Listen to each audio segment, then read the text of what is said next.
Just like its previous seasons, Squid Game Season 3 delivered some of the most shocking twists. From all-out war to heartbreaking betrayals, we're about to break them all down. So be sure to subscribe, and let's get into it. The Savior's Betrayal.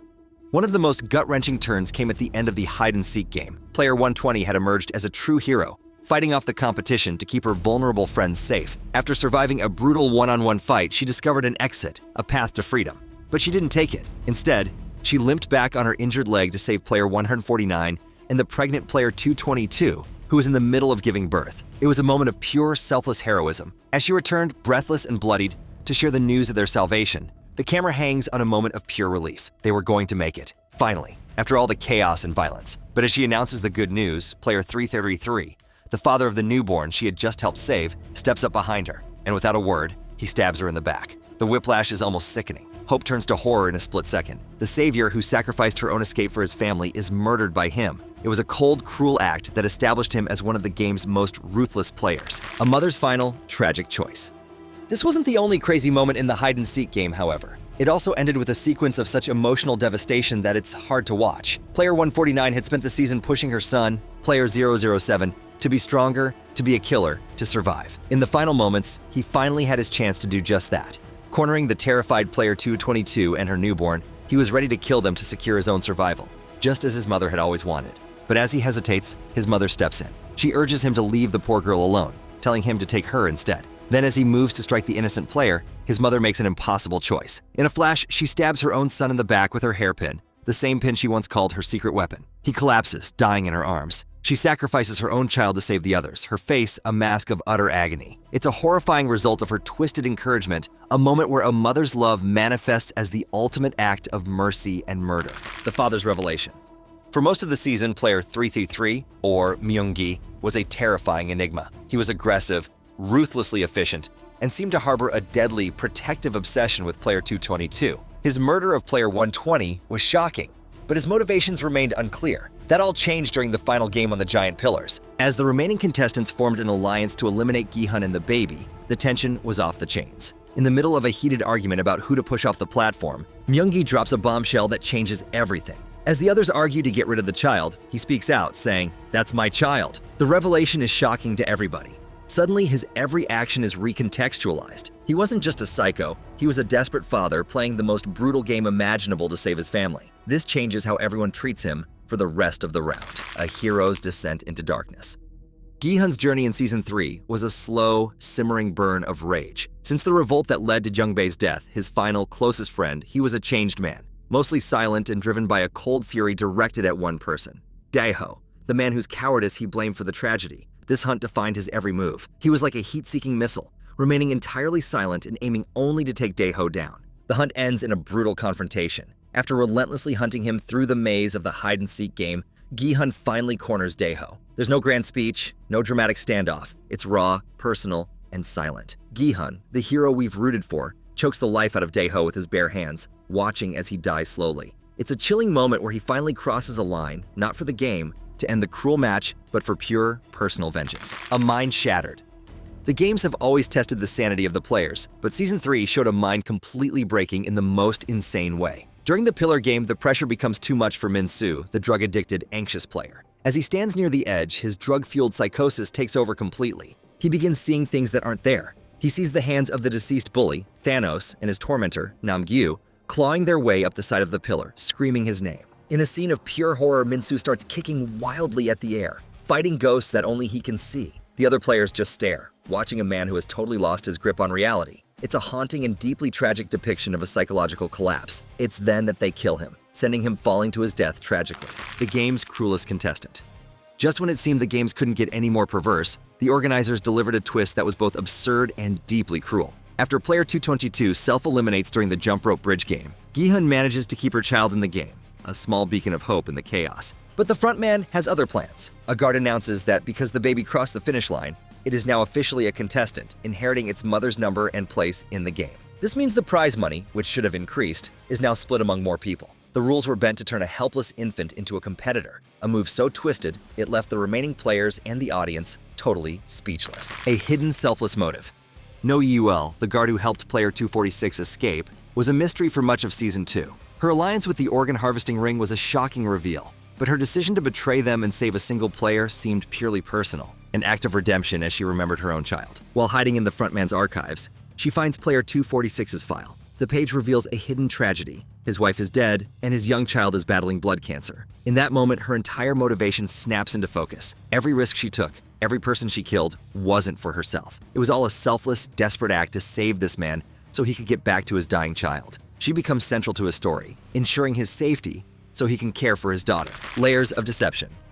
The final pillar game was a masterclass in psychological warfare and betrayal. Faced with eliminating one of their own, the contestants devise what appears to be a safety plan. They tie their suits together into a rope, promising to hold on to player 336 as he charges Gi-hun to snatch the baby. The plan itself is a deception, but it gets even more twisted. Gi-hun sees through it and cuts the rope, leaving player 336 vulnerable. In that moment of chaos, player 333 steps up, shoving player 36 off the platform to his death. It's a stunning sequence of betrayal within a betrayal, turning the player's plan on its head to protect his child. The setup for that betrayal was a chilling example of the group's coordinated cruelty. The idea of drawing lots to see who would have to push Gi-hun off the platform was presented as a democratic solution, a fair way to handle an impossible task. The players all pretended to agree to the terms, creating a false sense of fairness. But it was all a lie. The lots were fake, and the rope made of suits was never meant for safety. It was a tether, designed to allow player 336 to make a reckless charge at Gi-hun and grab the baby, knowing his allies would pull him back. It was an elaborate trap, a coordinated assault disguised as democratic choice. The ultimate threat. Player 333's journey from a ruthless killer to a protective father was a shocking arc. But on the final pillar, with victory in his grasp, his mind completely fractures. Faced with Gi-hun, he does the one thing that seems truly unthinkable. He holds his own newborn child over the edge of the abyss. His demand is simple: surrender, or he will drop the baby. The man who had killed and betrayed to protect this child was now using it as his ultimate bargaining chip. It's a horrifying moment of total moral collapse, out of greed for money, the point of no return for a character who has lost all sense of right and wrong in his obsession to win. Victory on a technicality. The final showdown between Gi-hun and player 333 was brutal and desperate, ending in a struggle where both men hang precariously over the edge. The jacket connecting them rips, and 333 falls to his death. Gi-hun, bruised and injured, manages to climb back onto the platform. He is the last one standing. The game is over. He has won, or so it seems. In a moment of quiet dread, the realization dawns that the round never officially began. The button to start the timer on the final pillar was never pressed. His victory means nothing. He survived the fight, but the game itself remains in a state of horrifying limbo, leaving him with an impossible choice: himself or the child. One must die. The front man, his old acquaintance Inho, even gives him a knife, urging him to kill the others in their sleep to secure his victory before this game takes place. But Gi-hun makes a unique choice. After a moment of reflection, he presses the button to officially start the round. He then walks to the center of the platform, kisses the baby, and lays her down gently. With his back to the edge, he says, "We are not horses, we are humans," and lets himself fall. He beats the competition, only to sacrifice himself, rejecting the game's entire premise in the most daring way, wiping the slate clean. No Yuel's journey through the hidden underbelly of the island was one of survival and discovery. After killing the corrupt officer and finding the player archives, she uncovers the truth not just about player 246, but about herself. She finds her own file, detailing a tragic life as a defector from North Korea. In a final act of defiance against the system that exploited them all, she doesn't just escape. She uses liquor from the frontman's quarters to set the entire archive room on fire. It's both a symbolic and literal erasure. She burns her own history, along with every other player's, ensuring their stories, debts, and identities are wiped from the organization's records forever. The Hunters in Disguise. Throughout the series, the masked guards have been ominous, robotic enforcers of the rules. But Season 3 revealed a horrifying truth about a select few. After the hide-and-seek game, a group of guards is seen cleaning the arena of its losers. Suddenly, they take off their masks, revealing themselves to be American men, speaking English and joking about the carnage. Later, these same men are shown as the VIPs, enjoying a lavish dinner with the frontman. They weren't just guards, they were participants in their own sick version of the game. The hide-and-seek round was a hunt for them, a chance to get their hands dirty with total safety. The enforcers were also the audience, turning the games into a literal blood sport. Betrayal at the finish line. One of the season's earliest and most shocking betrayals came from player 100. He and the shaman, player 44, had worked together to navigate the deadly maze and find an exit door requiring multiple keys. They had made it, a rare example of successful cooperation. They arrive at the exit and player 100 allows the shaman to insert her key into the lock. The door opens to a room of congratulation. For a brief second, they are safe. Then in a stunning act of petty cruelty, player 100 shoves her back, yanks her key out of the lock, and seals the door, trapping her outside. He dooms her at the very last second, a seemingly pointless betrayal that underscores the brutal selfishness the games were designed to expose. A game of skill becomes war.